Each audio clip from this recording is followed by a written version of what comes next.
பாக்கியலட்சுமி சீரியல்ல அடுத்து என்ன நடக்குது பார்க்கலாம். இங்க கோபி வந்துட்டு ஈஸ்வரி சொல்றத காதுல கூட வாங்காம ராதிகா பார்க்க கிளம்பி போயிட்டு இருக்காரு. இங்க ராதிகா பார்க்க போன கோபி வந்துட்டு திரும்ப பாக்கிய வீட்டுக்கு வராம இருந்தா நல்லா இருக்கும்னு நினைக்கிறவங்க, மறக்காம இந்த வீடியோக்கு ஒரு லைக் பண்ணிடுங்க.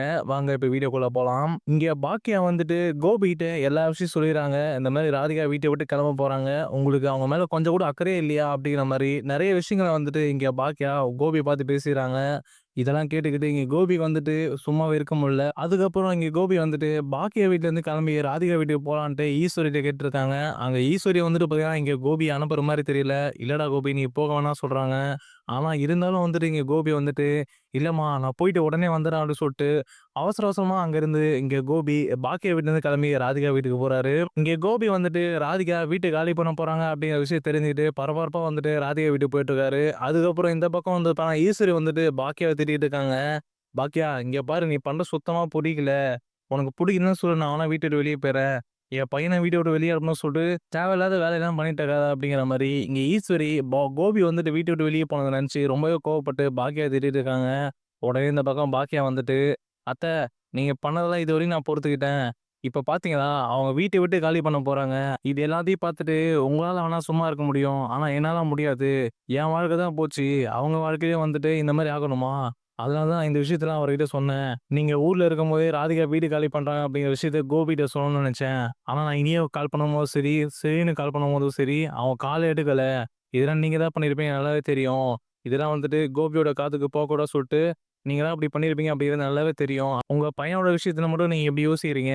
அவனோட வாழ்க்கைய பத்தி நீங்க யோசிச்சீங்களா? நீங்க இப்படி பண்றது சுத்தமா புடிக்கல அப்படிங்கிற மாரி இங்க ஈஸ்வரிய பார்த்து பாக்கியா சொல்லிர்றாங்க. உடனே ஈஸ்வரி வந்துட்டு, "இங்க பாரு பாக்கியா, நீ எதுவுமே தெரியாம பேசிட்டு இருக்க. அங்க போனா அப்படின்னா அந்த ராதிகா கோபிய அப்படியே கையோட வந்துட்டு கூட கூட்டிட்டு போயிடுவா. அப்படி போயிட்டா அப்படின்னா திரும்பி வந்துட்டு என் பையனோட நிலைமை வந்துட்டு என்ன ஆகுறது?" அப்படிங்கிற மாரி ஈஸ்வரி கேட்கறாங்க. அதுக்கப்புறம் ஈஸ்வரி இன்னொரு விஷயமும் கேட்கறாங்க. "இங்க பாரு பாக்கியா, ராதிகா உன் ஃப்ரெண்டு அப்படிங்கோசம் இதெல்லாம் பண்ணிட்டு இருக்காத. என் பையனோட வாழ்க்கைய நீ யோசிச்சு பாரு. நீ பண்றது ரொம்ப தப்பு.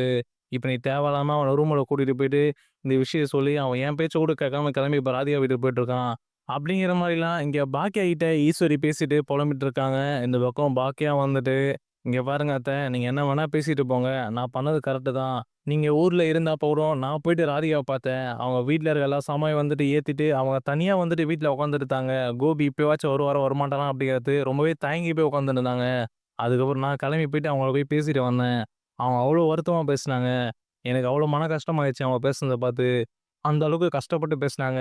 இதுவரைக்கும் நான் பார்த்த வரைக்கும் அவ்வளோ தைரியமா இந்த ராதிகாவ தான் நான் பார்த்துருக்கேன். ஆனா நேத்து அவங்க உடைஞ்சு போய் அவங்க தனியா அந்த ரூம்ல உட்காந்துட்டு இருந்தாங்க. அத பார்க்கும்போது எனக்கு எப்படி இருந்திருக்கும்? இதுவே நீங்க உங்க பொண்ணா இருந்தா அப்படி விட்டுருவீங்களா? அப்படிங்கிற மாரி இங்க ஈஸ்வரிய பார்த்து பாக்கியா பதிலுக்கு பதில் கேட்கறாங்க. இந்த பக்கம் ஈஸ்வரி வந்துட்டு வாயடிச்சு போய் நிக்கிறாங்க. என்ன சொல்றது தெரியாம. அதுக்கப்புறம் ஈஸ்வரி சொல்றாங்க, "இங்க பாரு பாக்கியா, நீ ஏதாவது சொல்லிட்டு போ. நான் முதல்ல கிளம்பி அந்த ராதிகா வீட்டுக்கு போறேன். நான் போல அப்படின்னா என் பையன அவ கூட்டிட்டு அப்படியே போயிடுவா. நான் முதல்ல கிளம்பி போறேன்" அப்படின்னு சொல்லிட்டு அங்க பாக்கியா வீட்லருந்து கிளம்பி, இங்க ஈஸ்வரி வந்துட்டு அங்க ராதிகா வீட்டுக்கு கிளம்பி போயிட்டுருக்காங்க. அந்த பக்கம் கோபி போயிட்டு ராதிகாவோட வீட்டு கதவு தட்டுறாரு. கதவு தட்டும்போது தான் அங்க வீட்டுக்குள்ள ராதிகா வந்துட்டு ஒரு ரூம்ல தூங்கிட்டு இருக்காங்க. இந்த பக்கம் கோபி வந்துட்டு கதவு தட்டுறது அங்க காதுல விழல. அதுக்கப்புறம் இங்க கோபியே வந்துட்டு கதவு தொறந்துட்டு உள்ள வராரு. உள்ள வரும்போது அங்க வீடு எல்லாமே வந்துட்டு காலியா இருக்கு. அது மட்டும் இல்லாம இங்க ராதிகாவும், கோபி இருக்கிற மாரி ஃபோட்டோ வந்துட்டு கீழ விழுந்து கிடக்குது. அத வந்துட்டு கோபி கையில எடுத்து பார்க்குறாரு. கையில எடுத்து பார்க்கும்போது இங்க கோபிக்கு ரொம்பவே கஷ்டமாயிடுது.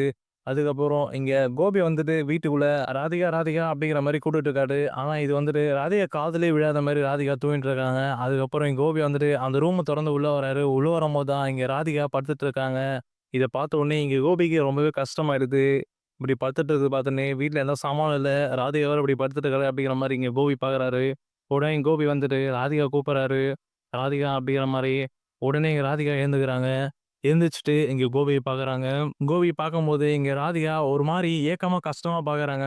அத பார்த்த உடனே இங்க கோபிக்கு ஒரு மாரி கண்ணு கலங்கிடுது. அதுக்கப்புறம் எங்க கோபி வந்துட்டு கீழ உட்கார்றாரு. கீழ உட்காந்துட்டு, "என்னாச்சு ராதிகா? ஏன் இப்ப வீட்ல இருக்கிற சாமான்லாம் எதுவுமே காணோம்? எங்க எடுத்துட்டு போன? வீடெல்லாம் காலி பண்ணிட்டாங்க. பாக்க இப்ப தான் என்ட்ட சொன்னான்.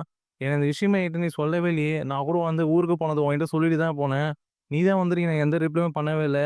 எனக்கு தெரியாம ஏன் ராதிகா இதெல்லாம் பண்ணிட்டு இருக்க?" அப்படிங்கிற மாரி இங்க கோபி வந்துட்டு ரொம்பவே ஏக்கத்துல வந்துட்டு கேள்வி மேல கேள்விங்க ராதிகாவ பார்த்து கேட்கவும், இந்த பக்கம் ராதிகா வந்துட்டு, "நான் எதுக்குங்க உங்க வீட்லாம் சொல்லணும்? நீங்க உங்க அம்மா கூட ரொம்ப சந்தோஷமா தானே ஊருக்கெல்லாம் போயிருந்தீங்க. அதுவும் நீங்க பெத்த பசங்களோட. நீங்க பெத்த பசங்க அப்டின்னா உங்களுக்கு தனி பாசம் தான். அவங்க எங்க கூப்பிட்டா நீங்க போவீங்க.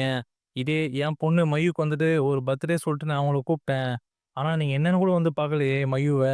மயூ எவ்வளோ கஷ்டப்பட்டுருப்பா. நீங்க அவ பர்த்டே வரல சொல்லிட்டு அவ்வளோ ஏக்கத்தோட வீட்ல உட்காந்துருந்தா. டாடி இப்ப வந்துருவாரு, டாடி இப்ப வந்துருவாருன்னு. ஆனா நீ கடைசி வரையும் வரல. ஒரு கட்டத்தில மயூ வந்துட்டு கிளம்பி அங்க பாக்கிய வீட்டுக்கு கிளம்பி வரலான்னு பார்த்தா, நான் தான் மயூவ வந்துட்டு கூட கூட்டிட்டு வந்துட்டேன் இங்க. இல்ல அப்டின்னா அவ அங்கேயே கிளம்பி வந்திருப்பா. அங்க பாக்கியா வீட்டுக்கு போயிருந்தாலும் என்ன நடந்துற போது? மயூ வந்துட்டு திரும்பி இங்க தான் வந்திருப்பா. ஏன்னா நீங்க தான் வந்துட்டு ஊருக்கு கிளம்பி உங்க அம்மா கூட சந்தோஷமா போயிட்டு இருந்தீங்கல்ல. நீங்க இந்த குடும்பத்த பத்தி கொஞ்சம் கூட யோசிக்கல. இப்ப தான் உங்களுக்கு உங்க அம்மா அந்த குடும்பம் தான் வந்து ரொம்ப சந்தோஷமாயிருச்சு. உங்கள நம்பி நான் வந்தேன்ல, அதுதான் பெரிய தப்பு. அதுக்கு தான் இதுக்கு மேலயே வந்துட்டு உங்க முகத்திலேயே முழிக்கக் கூடாது. உங்கள பார்க்கவே கூடாது அப்டின்ட்டு வீட காலி பண்ணலாம்னு முடிவு எடுத்துட்டு, எங்க அம்மாவையும், மய்யும் வந்துட்டு அனுப்பி வச்சுட்டேன். சாமான எடுத்து அனுப்பி வச்சுட்டேன். இப்ப நானும் கிளம்பி போயிடுவேன் அப்டிங்கிற மாரி, இங்க ராதிகா ரொம்பவே வருத்தப்பட்டு வந்துட்டு கோபிகிட்ட சொல்றாங்க. பதிலுக்கு என் கோபி வந்துட்டு, "ராதிகா இப்டி பேசாத ராதிகா. நீ இப்டி பேசுறது எனக்கு ரொம்ப கஷ்டமா இருக்கு ராதிகா. அப்டி பேசாத தயவுசெய்து" அப்டிங்கிற மாரி சொல்றாங்க. உடனே ராதிகா வந்துட்டு, "இப்போ வரும் நீங்க எப்டி வந்திருப்பீங்க? பாக்கியா நேத்து வந்தாங்க, என்ன பார்த்தாங்க. அவங்க தான் உங்ககிட்ட இந்த நடந்த எல்லா விஷயம் சொல்லியிருப்பாங்க. கருணைப்பட்டு கருணையில வந்துட்டு நீங்க கிளம்பி இங்க வந்திருப்பீங்க." அப்படிங்கிற மாரி இங்க ராதிகா கோபிய பார்த்து கேட்கவும், "இல்ல ராதிகா, நான் வந்துட்டு உன்ன பார்க்கணும்னு தான் நெனச்சுட்டு இருந்தேன், ஊருக்கு வந்துட்ட பிறகு. அதான் உடனே வந்து உன்னையே ஒண்ணு பார்க்கலான்ட்டு கிளம்புனேன். அதுக்கப்புறம் தான் பாக்கியம் வந்துட்டு எல்லா விஷயத்தையும் என்ட்ட சொன்னா. இத கேட்ட உடனே என்னால என்ன பண்றது தெரியாம உன்ன பார்க்கணுன்ட்டு வந்தேன். ஆனா இங்க வந்துட்டு பார்த்தா, பாக்கியா சொன்னது எல்லாம் உண்மையா தான் இருக்கு. நீ உண்மையா வந்துட்டு வீட்ல எல்லா சாமானும் வந்துட்டு எடுத்து வச்சுட்டு இருக்க. எனக்கு ரொம்ப கஷ்டமா இருக்கு ராதிகா. அப்படிலாம் பண்ணாத. திரும்ப வீட்ல இருக்க எல்லா சாமானையும் வந்து எடுத்துட்டு வர சொல்லு. இப்படிலாம் பண்ணாத. நான் வேணா இங்கேயே வந்துடுறேன். எங்க அம்மாவுக்கோசரம் தான் உடம்பு சரியில்லாம சொல்லிட்டு நான் அங்க இருந்தேன். நான் உன்ன வந்துட்டு முழுசா வந்துட்டு வெறுக்கல ராதிகா அப்படிங்கிற மாரி இங்க கோபி எடுத்து சொன்னாரு இந்த பக்கம். ராதிகா வந்துட்டு கேட்கிற மாரி தெரியல. இல்ல கோபி, நீங்க இதுக்கு மேல எதுவும் பேசாதீங்க. நீங்க சும்மா என்ன ஆறுதல் சொல்றதுக்கு வேணா இந்த விஷயம் சொல்லலாம். உங்களுக்கு கொஞ்சமாச்சு என் மேலயும், மயு மேலயும் அவ்வளோ பாசம் இருந்தா, நீங்க மயுவோட பர்த்டேக்கு வந்துட்டு ஒரு விஷாச்சு பண்ணிட்டு போயிருக்கலாம். நீங்க அது கூட பண்ணலையே அப்படிங்கிற மாரி கேட்கவும், அதுக்கப்புறம் தான் இங்க கோபி வந்துட்டு சொல்றாரு, "இல்ல ராதிகா, எங்க அம்மா தான் வந்துட்டு ஊருக்கு போனோம்னு சொல்லிட்டு உடனே கூட்டிட்டு போயிட்டாங்க. நான் என்ன பண்ணுவேன்? நான் அப்ப கூட எங்க அம்மாகிட்ட கேட்டேன். நான் போயிட்டு மயூக்கு வந்துட்டு எதனா கிஃப்ட் பண்ணிட்டு விஷ் பண்ணிட்டு வரேன் அப்டின்ட்டு. ஆனா எங்க அம்மா வந்துட்டு என்ன விடல. நான் என்ன பண்ண முடியும்? அப்டின்னு கேட்கவும், அதுக்கப்புறம் தான் எங்க ராதிகா சொல்றாங்க, "அப்போ உங்க அம்மா சொன்னா நீங்க கேட்பீங்க. நான் ஒண்ணு கேட்கிறேன். உங்க அம்மா சொல்லி தான் என்ன கல்யாணம் பண்ணீங்களா?"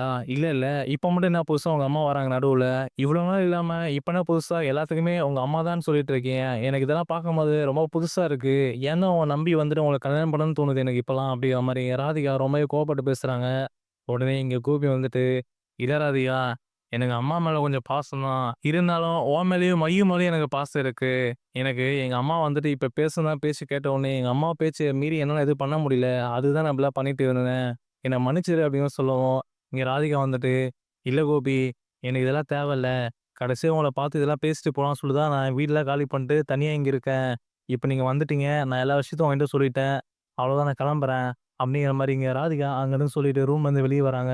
இங்க ராதிகா ரூம்லருந்து வெளிய வர, பின்னாடியே வந்துட்டு கோபி, "இரு ராதிகா போகாத" அப்படிங்கிற மாரி சொல்லிட்டு வராரு. அதுக்கப்புறம் இந்த பக்கம் ஈஸ்வரி வந்துட்டு பாக்கியவிலேருந்து கிளம்பி ராதிகா வீட்டுக்குள்ள வராங்க. இங்க வீட்டுக்குள்ள வந்த உடனே ஈஸ்வரி ராதிகா பார்த்து முறைக்கிறாங்க.